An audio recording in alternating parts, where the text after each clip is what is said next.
तो मैं नाटक की कुछ कड़ी आपको समझाना चाहता हूँ।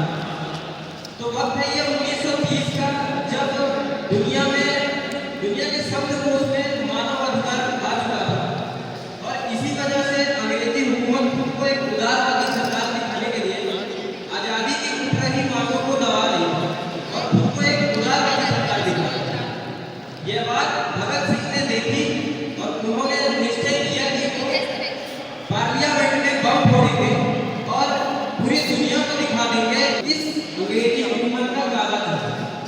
तो उसके बाद जो कोर्ट में जो घटना होती है, जो सुखदेव, भगत सिंह और राजगुरु ने उस दिन कोर्ट में जो किया, उसने स्वतंत्रता की तासीर को बदल के रख दिया। उसके बाद से आजादी के लॉ को दोबारा जला दिया और अंग्रेजी हुकूमत का काला झंडा पूरी दुनिया के सामने ला दिया। तो मैं स्वागत करना चाहता हूँ सभी नाटक के पात्रों का। तो भगत सिंह का अभिनय करने के लिए प्रियांक शुक्ला और सुखदेव का अभिनय पटेल कर रहे हैं, राजगुरु का अभिनय मैं कर रहा हूँ, भगत सिंह के वकील का अभिनय रितेश सोनी कर रहे हैं, अंग्रेजों के वकील का अभिनय व्यासी कर रहे हैं, जज हमारे प्रदीप जैन, राहुल सर और दिवेंद्र मोदी है। चलिए शुरू करते हैं।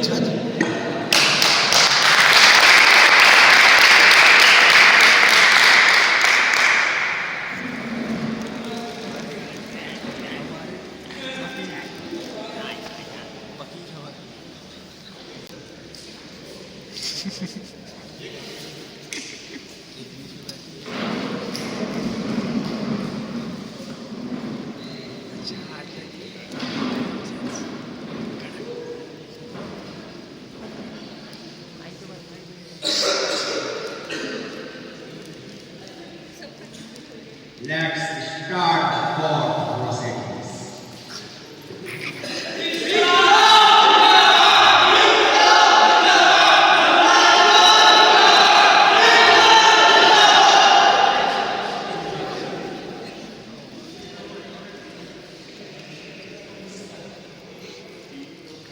Your Honor, मेरे वकील के ऊपर असेंबली का वोट और लोगों को अंग्रेजी हुकूमत के खिलाफ लगाने का इल्जाम लगाया।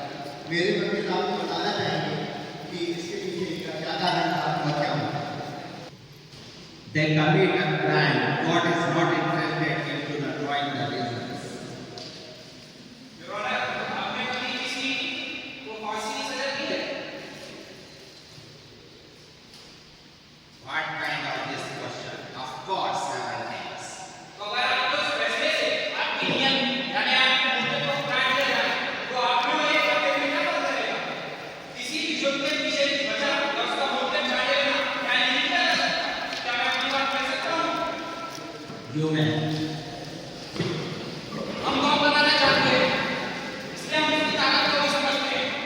हमने जानबूझकर बम बनाने के ना तो किसी केमिकल का उपयोग किया, ना ही हमने उसके साथ तेज डाली। और हमने तो फेंका भी क्यों?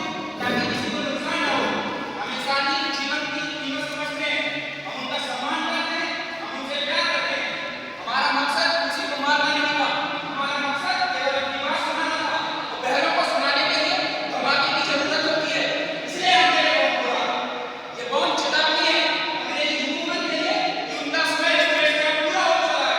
ये बम चेतावनी है असेंबली में बैठे हुए उन लोगों के लिए जो इस समाज के साथ गलत कर रहे हैं।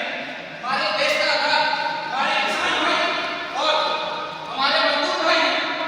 न केवल उनकी मेहनत को बेदर्दी से लूटा जा रहा है, बल्कि trade dispute bill, public safety bill, इनके नाम पर उनसे आवाज उठाने तक निजी हक छीना जा रहा है।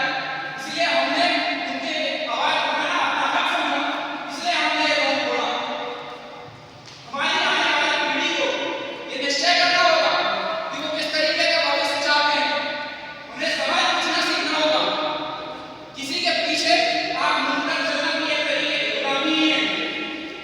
और हमारे महान नेताओं को चाहिए कि वो समाज को उपदेश और प्रवचन देने की बजाय उनकी सुने।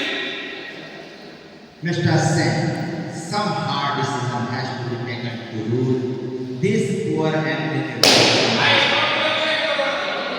Neither my country is poor, nor it is elected. जब तुम्हारे पास वाला बोला नहीं जाता है, हमारा देश का बच्चा गीता और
लेकिन उसके बाद क्या हुआ उसको जानना बहुत जरूरी है। हुआ ये कि इनकी फांसी की तारीख 24 मार्च 1921 को रखी गई, लेकिन जब इनकी फांसी की खबर पूरे देश में फैली तो ये आग की तरह फैली और पूरी दुनिया में गुमराह हो जाती। इस बात से अंग्रेजी हुकूमत पूरी तरह डर गई और जिस दिन इनकी फांसी हुई थी उसके एक ही दिन पहले से चुपके से इन तीनों को फांसी चढ़ा दिया और उसके बाद इनको चुपके से ले जाकर सरयू के किनारे इन तीनों का अंतिम संस्कार कर दिया।